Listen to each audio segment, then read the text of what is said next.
नमस्कार दोस्तों, आप सभी का स्वागत है हमारे YouTube चैनल पर। तो आज के इस वीडियो में हमने मुगल काल के बारे में बताया है, जो कि मध्यकालीन भारत का प्रमुख काल था। और पूरा मुगल साम्राज्य ही हमारे लिए इम्पॉर्टेंट है, क्योंकि इससे परीक्षा में क्वेश्चंस बनते हैं। तो इसमें पूरा मुगल साम्राज्य के बारे में बताया है। तो चलिए वीडियो को स्टार्ट करते हैं। मुगल साम्राज्य, जिन्होंने लगभग 331 सालों तक भारत पर राज किया। तो मुगलों का शासनकाल 1526 से 1857 ईस्वी तक भारत पर रहा है। तो चलिए शुरू से शुरू करते हैं कि आखिर मुगल साम्राज्य की स्थापना कैसे हुई। तो चलिए शुरू करते हैं।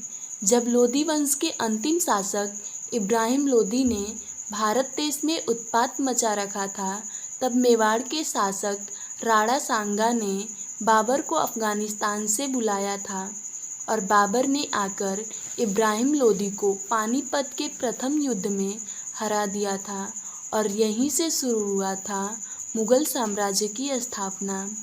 मुगल साम्राज्य के पहले शासक थे बाबर। तो चलिए बाबर के बारे में जान लेते हैं। बाबर का शासनकाल 1526 से 1530 ईस्वी तक था। बाबर का जन्म परगना घाटी के अंदीजान नामक शहर में हुआ था, जो अब उज़्बेकिस्तान में है। बाबर के पिता का नाम उमर शेख मिर्ज़ा था।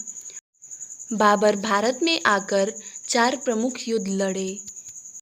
पानीपत का प्रथम युद्ध 21 अप्रैल 1526 ईस्वी में इब्राहिम लोदी और बाबर के बीच लड़ा गया।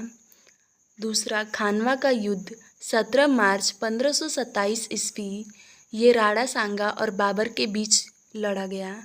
चंदेरी का युद्ध 29 जनवरी 1528 ईस्वी, ये मेदिनी राय और बाबर के बीच लड़ा गया।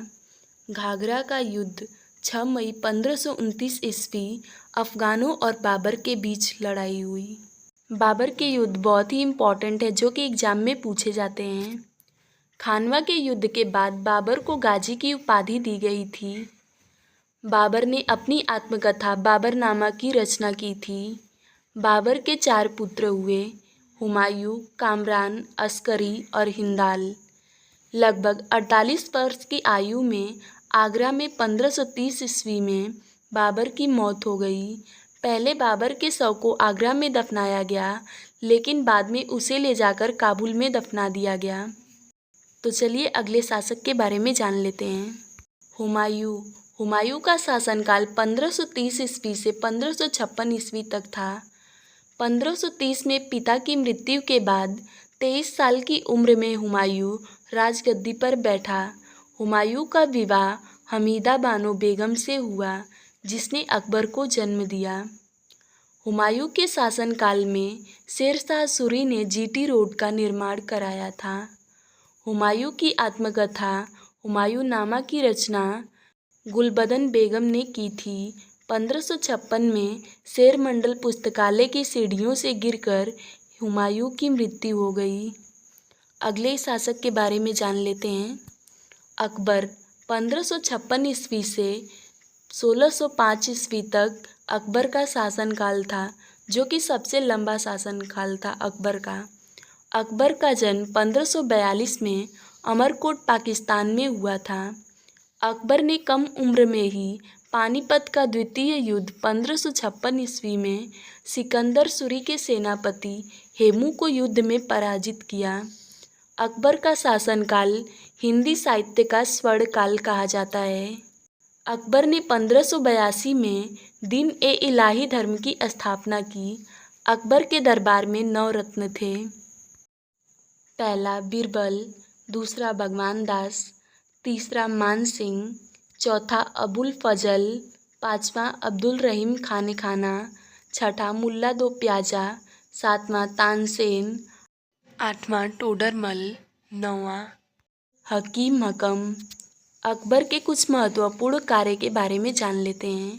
दास प्रथा का अंत, तीर्थ यात्रा कर समाप्त, जजिया कर समाप्त, दीन-ए-इलाही की स्थापना, इलाही संवत की शुरुआत। अकबर ने गुजरात विजय पर बुलंद दरवाजे का निर्माण करवाया था। अबुल फजल ने अकबर की जीवनी अकबरनामा की रचना की। अकबर की मृत्यु 1605 में हुई। इन्हें आगरा के निकट सिकंदरा में दफनाया गया। अगला शासक है जहांगीर। 1605 से 1627 ईस्वी तक जहांगीर का शासनकाल था।